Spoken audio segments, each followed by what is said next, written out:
MP diary में आज हम आपको बताएंगे कि मध्य प्रदेश के विधानसभा के मानसून सत्र में आज ऐसे कौन से महत्वपूर्ण विधेयक पारित किए गए जो सीधे रोजमर्रा की जिंदगी में आपसे जुड़े हुए हैं और इसका कैसे असर आप पर पड़ेगा।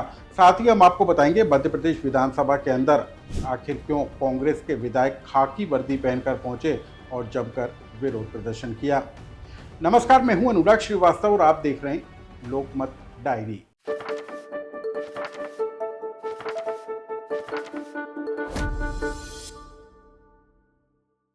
मध्य प्रदेश की सड़कों पर नियम विरुद्ध दौड़ने वाली गाड़ियों के लिए एक सबसे महत्वपूर्ण खबर है। मध्य प्रदेश की विधानसभा के मानसून सत्र में मोटर यान कराधान संशोधन विधेयक को पारित किया गया है। इस विधेयक के पारित हो जाने से कैसे नियम विरुद्ध गाड़ी दौड़ाने पर आपको भारी भरकम जुर्माना देना होगा, इसको जान लीजिए। दरअसल विधेयक में जो प्रावधान किए गए हैं उसके मुताबिक यदि मध्य प्रदेश की सड़कों पर यदि नियम विरुद्ध गाड़ी दौड़ती है, यदि किसी बस के अंदर क्षमता से ज़्यादा यात्रियों को बिठाया जाता है तो उसमें अब भारी भरकम शुल्क लगेगा, यानी कि अब प्रति सवारी 1,000 रुपये की पेनल्टी लगाई जाएगी। इसी तरीके से यदि कोई मालवाहक गाड़ी अपनी क्षमता से ज़्यादा सामान लेकर सड़कों पर दौड़ने का काम करेगा तो उस पर प्रति टन 1,000 रुपये की पेनल्टी लगाई जाएगी। इसके अलावा भी जो संशोधन विधेयक है उसमें कई तरह के बड़े प्रावधान राज्य सरकार की तरफ से किए गए और इनको विधानसभा में आज पेश किया गया, जिसको पारित कर दिया गया। इसके तहत यदि आप बिना कागजातों के गाड़ी दौड़ाते हैं तो उसमें भी भारी भरकम पेनल्टी और जुर्माना लगाए जाने का प्रावधान किया गया है और इसको लेकर आज विधानसभा में खासा शोर शराबा भी देखने को मिला। दूसरी बड़ी खबर भी आम लोगों के जीवन से जुड़ी हुई है, क्योंकि राज्य सरकार ने आज विधानसभा में भारतीय स्टाम्प संशोधन विधेयक को पारित कर दिया और इस विधेयक को लेकर विधानसभा में जमकर हंगामा भी देखने को मिला, क्योंकि इसके विरोध में कांग्रेस के विधायकों ने विधानसभा में सदन की कार्रवाई के दौरान जमकर हंगामा किया और इस विधेयक के खिलाफ कांग्रेस विधायकों ने सदन से वॉकआउट करते हुए सदन के बाहर जमकर नारेबाजी की।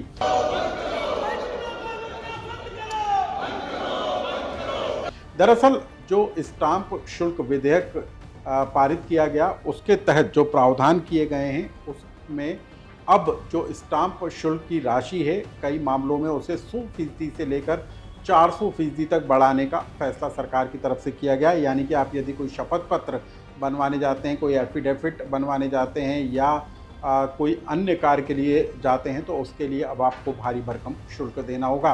राज्य सरकार के मुताबिक जो व्यवस्था अब की गई है उसको आप ग्राफिक्स के जरिए भी जान लीजिए। यदि अचल संपत्ति के लिए एग्रीमेंट, रजिस्ट्रीकृत दस्तावेजों में सुधार किया जाता है, रिवॉल्वर और पिस्तौल के लाइसेंस के लिए नवीनीकरण किया जाता है, power of attorney, single transaction और अधिक ट्रांजैक्शन के लिए कोई कदम उठाया जाता है, ट्रस्ट की संपत्ति के लिए यदि प्रयास किया जाता है तो उसमें 100% से लेकर 400% तक अब शुल्क में वृद्धि की गई है। हालांकि इस पूरे मामले को लेकर राज्य सरकार ने SC, ST और OBC के लोगों को राहत भी दी है, लेकिन इस पूरे फैसले को लेकर जो है कांग्रेस ने विधानसभा में जमकर हंगामा किया, विरोध किया और उसके बाद कांग्रेस विधायकों का कहना था कि ये सीधे सीधे लोगों पर महंगाई की मार है।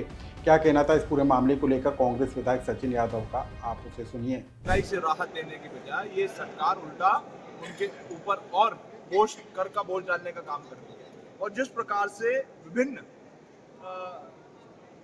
माध्यमों से जो टैक्स वसूलने का काम किया जा रहा है, 400% जो वसूला जाता है। मैं एक उदाहरण आपको देना चाहूँगा। ये शपथ पत्र है, शपथ पत्र के लिए पहले 50 रुपये लिए जाते थे, अब उसको 200 रुपये कर दिया है। अचल संपत्ति के एग्रीमेंट में जिसमें पहले 1,000 रुपये लिया था 5,000 रुपये ले जाएंगे, 400% की वृद्धि की जा रही है। विकास, निर्माण एवं प्रतिभूति बॉन्ड के इतर एग्रीमेंट में 500 रुपये की जगह 1,000 रुपये ले जाएंगे।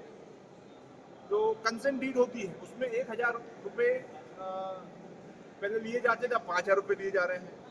पहले से रजिस्ट्री के दस्तावेजों में सुधार करने के लिए पहले 1,000 रुपये दिए जाते थे, अब 5,000 रुपये दिए जाएंगे। मध्य प्रदेश में पुलिस आरक्षक भर्ती प्रक्रिया को लेकर आज विधानसभा में हंगामा देखने को मिला। विधानसभा में कांग्रेस के विधायक खाकी वर्दी पहनकर विधानसभा में पहुंचे और जमकर नारेबाजी करते हुए नजर आए। विधानसभा के बाहर कांग्रेस विधायकों ने जमकर विरोध प्रदर्शन किया और इसे देखकर हर कोई हैरान हो गया।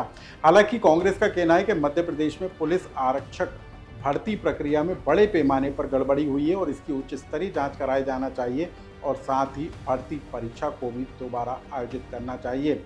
नेता प्रतिपक्ष उमंग सिंगार ने इस भर्ती परीक्षा में हुई गड़बड़ी को व्यापम पार्ट 2 तक करार दे दिया। क्या कहा इस पूरे मामले को लेकर नेता प्रतिपक्ष उमंग सिंगार और इसके जवाब में बीजेपी विधायक रामेश्वर शर्मा ने, आप उसे भी सुनिए। दिन पढ़ाई करते, मेहनत करते, जिनके परिवार माँ बाप चाहते हैं कि पढ़े, पढ़ के आगे निकलेंगे, लेकिन इस प्रकार से आप देख रहे हो कि व्यापक माफिया के लोग, सरकार में बैठे लोग जो पैसे लेके फर्जी कांस्टेबल बनाना चाहते हैं, तो फर्जी पुलिस के लोग रहेंगे फर्जी डिपार्टमेंट के अंदर, तो कैसे जनता के साथ न्याय करेंगे। ये हमारी मांग है कि इसमें निष्पक्ष जांच होना चाहिए और वापस से परीक्षा होना चाहिए निष्पक्ष रूप से। ये कांग्रेस पार्टी, कांग्रेस के विधायकों की। देखिए, निश्चित रूप से कांग्रेस बेरोजगार है, ये सबको पता है। दिल्ली में भी कांग्रेस बेरोजगार है, मध्य प्रदेश में भी कांग्रेस बेरोजगार है, उत्तर प्रदेश में भी कांग्रेस बेरोजगार है, बिहार में भी कांग्रेस बेरोजगार है, महाराष्ट्र में भी कांग्रेस बेरोजगार है, गुजरात में भी कांग्रेस बेरोजगार है। कुल मिलाकर पूरे हिंदुस्तान में कांग्रेस बेरोजगार है, इसलिए उन्हें रोजगार की मांग करनी चाहिए। लेकिन आज हम फख्र के साथ कह सकते हैं कि मध्य प्रदेश सरकार लगातार समय समय पर, चाहे पुलिस की भर्ती हो, चाहे पटवारियों की भर्ती हो, चाहे शिक्षकों की भर्ती हो, चाहे अन्य उच्च पदों की भर्ती हो, निकाल रही है और लगभग 1 लाख से अधिक लोगों को भर्ती हम लोग कर चुके हैं और आने वाले दिनों में और बड़ी तादाद में भर्ती हम करेंगे। एमपी डायरी से जुड़ी इन महत्वपूर्ण खबरों को लेकर यदि आपका कोई सुझाव या कमेंट्स हो तो हमें कमेंट्स बॉक्स में लिखकर जरूर बताएं।